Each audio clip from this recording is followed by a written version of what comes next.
Welcome to the Deep Dive, where we unpack your sources to extract the most important nuggets of knowledge, really helping you feel truly well-informed. Yeah, cutting through the noise. Exactly. Today, we're plunging into a fascinating and, well, sometimes quite radical conversation about the future of the Netherlands and Europe, too. Our focus is really on this theme of stagnation and Bart Burggraaf's pretty bold ideas for how to break free from it. Right, the founder of Vrijverbond. That's the one. We've got excerpts from his interview on the Holland Gold YouTube channel where he, as founder of this new political party, Vrijverbond, lays out a truly comprehensive vision. It certainly covers a lot of ground. It really does. So our mission today is to navigate his perspective on how the Netherlands can move forward. There are some surprising facts, and we'll try to keep it engaging. Okay, let's unpack this. So Burggraaf believes the fundamental choice facing society isn't, the usual political back and forth between less migration or more climate action. Yeah, he goes deeper. He really does. For him, it boils down to something much more foundational. It's a choice between more people or more government. And he comes down firmly on the more people side. Definitely. He sees the government as this constant disruptive force, often creating problems that it then, tries to solve later. Which is a common critique, but he takes it quite far. He does. He even makes this, pretty striking comparison. He notes that the Netherlands' government size, eating up about 50% of GDP, is actually significantly larger than communist China, which he puts at around 30%. Wow. That's a comparison designed to make you think, isn't it? Absolutely. What's he really implying there, do you think? Well, what's fascinating here is how he connects that sheer size, the scale of government and the rise of anonymous bureaucracy to a profound loss of community. Okay. He argues that the old, often personal, face-to-face interactions that, used to characterize local communities, they've been systematically replaced by these impersonal, centralized processes. Right, like filling out a form instead of talking to someone. Exactly. So imagine a scenario where instead of simply giving with a smile and receiving a thanks in your local neighborhood, the entire incentive structure shifts. How so? Well, on the receiving end, the goal kind of becomes to extract as much as possible from the system, and on the giving end, maybe to provide as little as you can get away with. Sort of constant conflict. This constant friction, he believes, fundamentally erodes that human connection, the trust that once sort of held society together. And it's from this deeply held philosophy that his party, Vrijverbond, positions itself as liefrechts, Sweet right. which translates to sweet right. Yeah. He describes this unique blend as economically right-leaning, but socially left on personal freedoms. It's a catchy phrase. It is. It's essentially a party that says left for your life and right for your money. And if we connect this to the broader political landscape, Burggraaf frames it quite neatly within two main political quadrants. You've got the economic axis, traditional left-right, Right. and then the personal freedom axis, more or less individual liberty. Okay. He asserts that most current parties tend to cluster either in left progressive, so economically left, but with an emphasis on personal freedom, or right conservative, meaning economically right, but often favoring less personal freedom on social issues. Got it. Vrijverbond, he argues, deliberately aims for that, historically less common quadrant, economic right and high personal freedom. Interesting. Has that been tried before? He points to figures like Bolkestein and maybe the early days of D66 in the Netherlands as having, attempted something like this combination. Which does raise an important question, doesn't it? If it's seen as a desirable quadrant by some, why do you think this particular combination has proven so, rare in mainstream politics today? That's a really good question. Maybe it's hard to sell, or maybe the voter base is split. Could be. From Burggraaf's perspective, though, it seems to be because he clearly distinguishes Vrijverbond from other right-wing parties in the Netherlands, like BBB, J21, Libertaire Partage, and BVNL. Right, he draws a clear line. Yeah, he views many of them as either very conservative or perhaps too narrowly right, often having originated from FVD and focusing heavily on cultural issues or, as he puts it, blaming specific groups. Whereas Vrijverbond, in stark contrast, holds the belief that people should be judged by their contribution to society, not necessarily by their cultural background. They aim to be a principled long-term movement, not one driven by, say, political opportunism or ego, which he sees as a well, a widespread issue in current Dutch politics. So a different emphasis altogether, focus on principles, contribution, not just culture wars. Exactly. So with this philosophical foundation of prioritizing people over government, Yeah. how does Burggraaf actually translate that into tangible economic policies? It sounds like he has some truly ambitious plans for, well, an economic revolution. It's definitely ambitious. Starting with a seriously drastic 30 to 40% reduction in government expenditure. Which is huge. That alone would reshape everything. Absolutely. And beyond just cutting costs, it's a complete overhaul of the tax system. He proposes a flat tax, just 25% across the board. Simple, but potentially regressive if not handled carefully. Well, yeah, but then there's this remarkably high tax exemption of 30,000 euro, meaning, you pay zero income tax below that threshold. Ah, okay, that changes the picture. Yep. And this is where his central policy of negative income tax comes in, right? A concept famously inspired by economist Milton Friedman. That's right. Explain that a bit more. Well, the idea is quite revolutionary, really. For individuals earning below that 30,000 threshold, they wouldn't just pay no tax, they would actually receive additional money from the government. So like a top-up. Exactly. So to give you an example he might use, if you earn, say, 1,000 euro, you might end up with 1,500 after the government adds to it. Or if you earn 2,000, maybe it becomes 2,750 par. The ultimate goal is twofold. Ensure no one ever falls below a net income of, say, 2,500 euro per month. And critically, make sure that work always pays more than not working. Which is a big issue with current welfare systems sometimes. Precisely. And this bold policy is designed to completely replace all the existing toeslagen. Ah, the various government allowances and benefits. Yes, the whole complex Dutch system of benefits. Burggraaf sees the system as, well, chaotic, inefficient, high overhead, and primarily used by the government for, behavioral steering rather than genuinely supporting citizens. So simplification and making work pay. That seems to be the core. Yes, simplify, incentivize work, and replace the current patchwork. That's already a sweeping reform across income tax and benefits. What else is involved in this tax overhaul? What's the central aim underpinning all these different proposals beyond just, cutting government spending? Well, it's really a fundamental bet, isn't it? A wager on the power of individual incentive and market forces to drive prosperity. It really challenges long-held assumptions about the government's role in a modern economy. So more freedom for individuals and businesses. Absolutely. For instance, on entrepreneurial freedom, he wants to make sure that income from entrepreneurship, whether that's through corporate tax or what's known as Box 2 in the Netherlands, the tax on substantial shareholding is taxed no higher than income from regular work. He also believes ZZP'ers, the freelancers, should be treated identically. So less government interference in contracts. Basically, yes. Stepping out of agreements between what he calls two adults, he also plans to significantly reduce BTW, or value-added tax. Why the VAT? Because he argues it disproportionately hits poorer people as they spend a larger percentage of their income on consumption, and he also wants to lower energy taxes. Because high energy costs make everything more expensive. Exactly. Permeates everything and fuels inflation. And remarkably, he also proposes completely abolishing Box 3. The tax on assets and savings. That's a big one. A very big one. He argues its current form actively hinders the housing market and, discourages wealth creation and investment within the Netherlands. So taken together, it's lower income tax, lower consumption tax, lower energy tax, no wealth tax.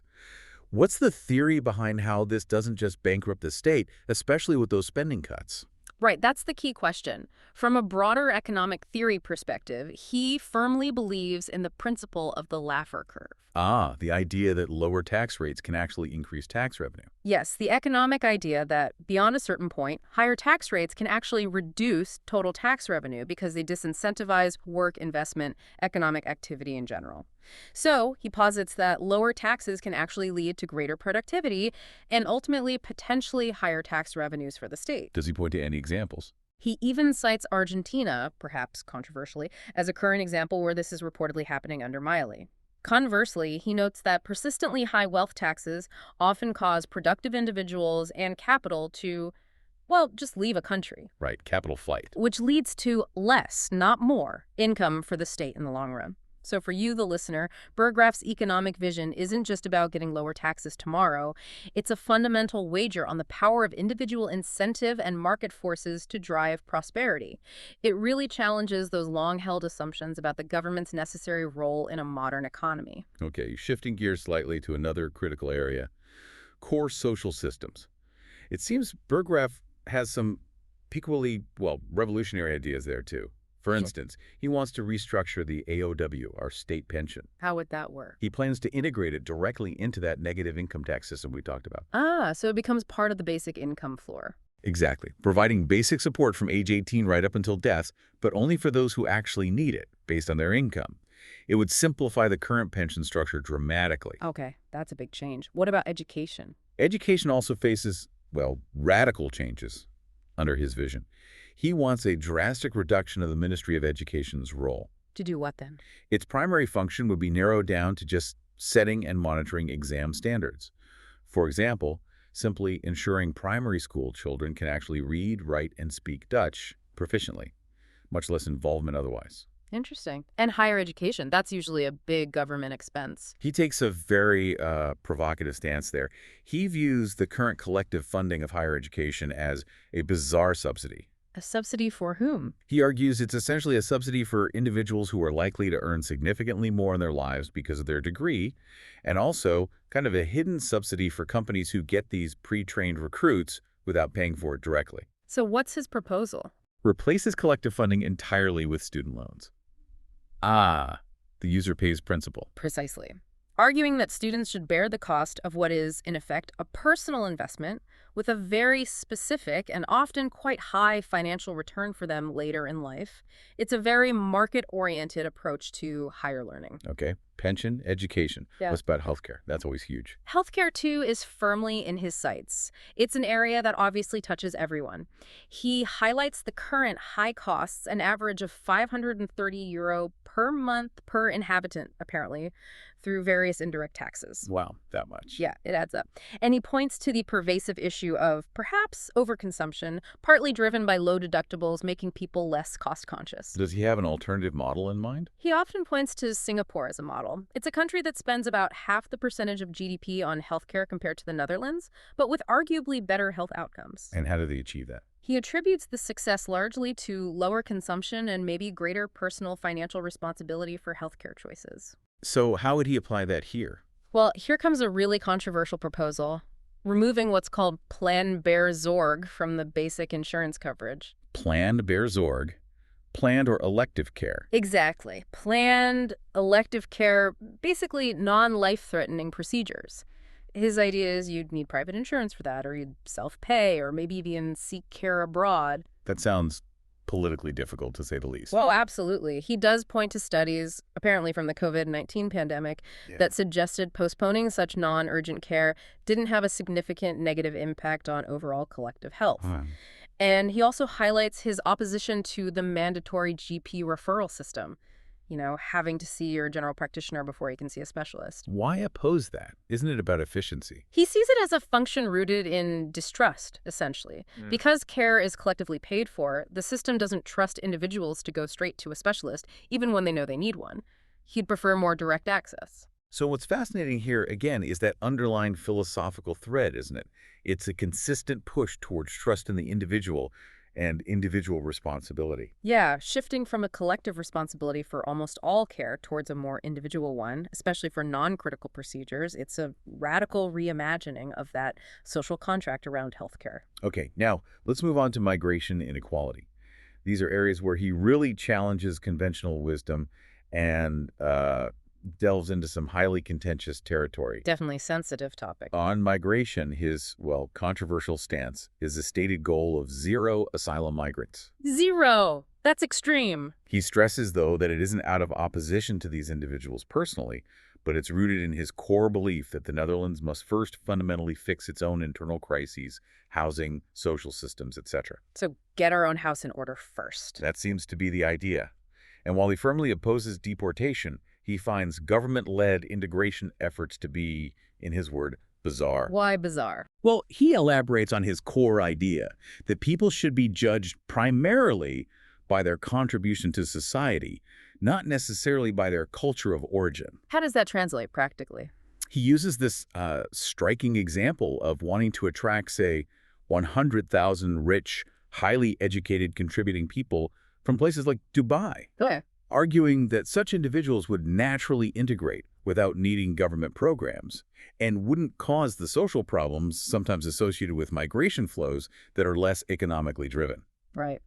This raises a really important question, though, doesn't it? From his perspective, can a welfare state like the Netherlands truly maintain open borders, even selectively open borders, without inevitably attracting those whose primary incentive might be to, well, take from the system rather than contribute to it? That's the classic welfare magnet argument. Exactly. He often refers back to the successful historical U.S. model, where immigrants essentially had to arrive and make something of themselves, without immediate access to extensive state provisions. He also introduces this somewhat colloquial concept he calls the 3 Ws. The 3 Ws? Yeah, suggesting that if young men in particular have a WEF, which he kind of translates as a partner or wife, Okay.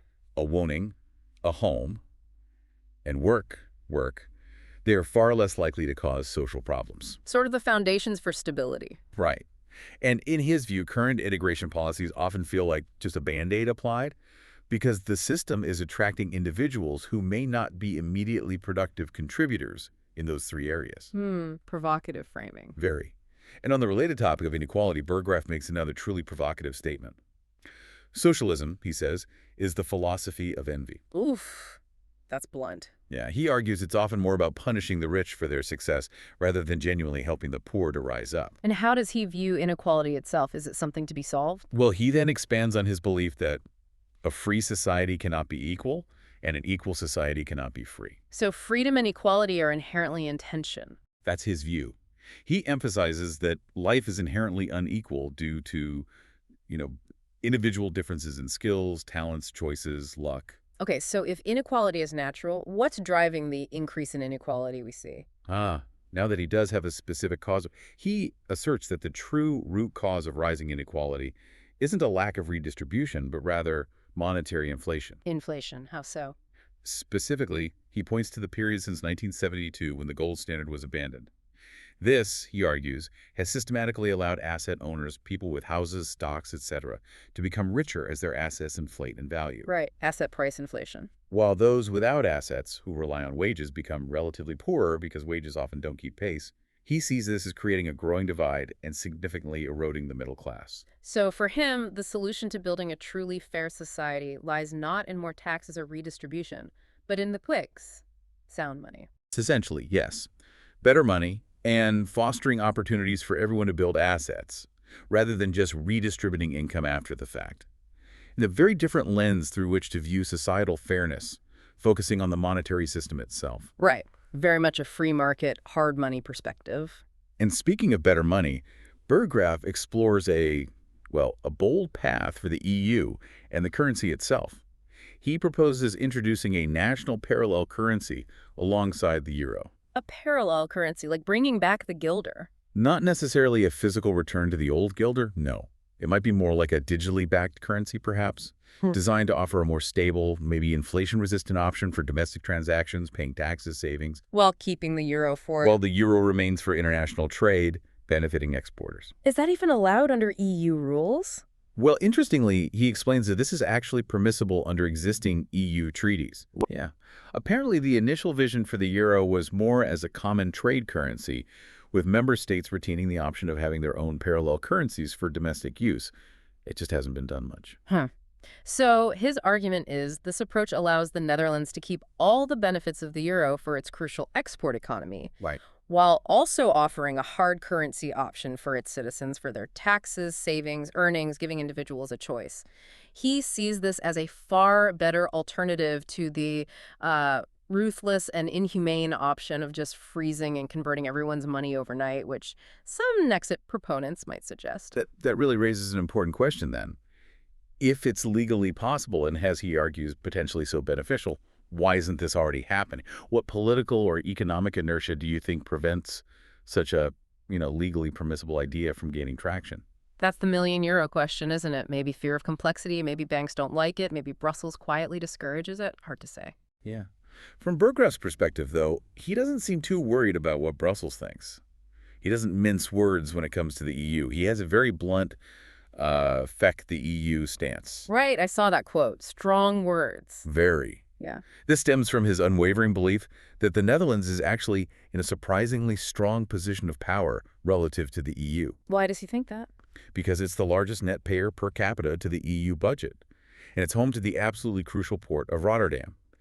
He claims Rotterdam cannot realistically be replaced by Antwerp or German ports for decades, giving the Netherlands huge leverage. Interesting strategic assessment. Yeah, he views the Netherlands as potentially a Gidsland, a guiding country, suggesting that if the Netherlands took a strong stance, or even left, it could inspire other Northern European countries to follow suit. So what's Vrijverbond's actual strategy regarding the EU then? Beyond the rhetoric. It's equally assertive, almost a my way or the highway approach. Meaning? They would simply refuse to make the net payments, they'd issue vetoes on EU decisions they disagree with, and they just wouldn't implement EU laws they find detrimental. Wow, that's a direct challenge to the EU's authority, basically non-compliance. Pretty much. Mm-hmm. He connects this whole discussion back to the core issue of national sovereignty. Mm-hmm. He argues forcefully that Den Haag, the Dutch government, should absolutely be above Brussels. And the citizen above the state? And ultimately, citizens should be sovereign above the nation-state itself. He critiques the EU's concept of subsidiarity, the idea that decisions should be taken at the lowest possible level as just hollow phrases. And the ever-closer union. He sees that as a constant power grab by Brussels, especially during crises.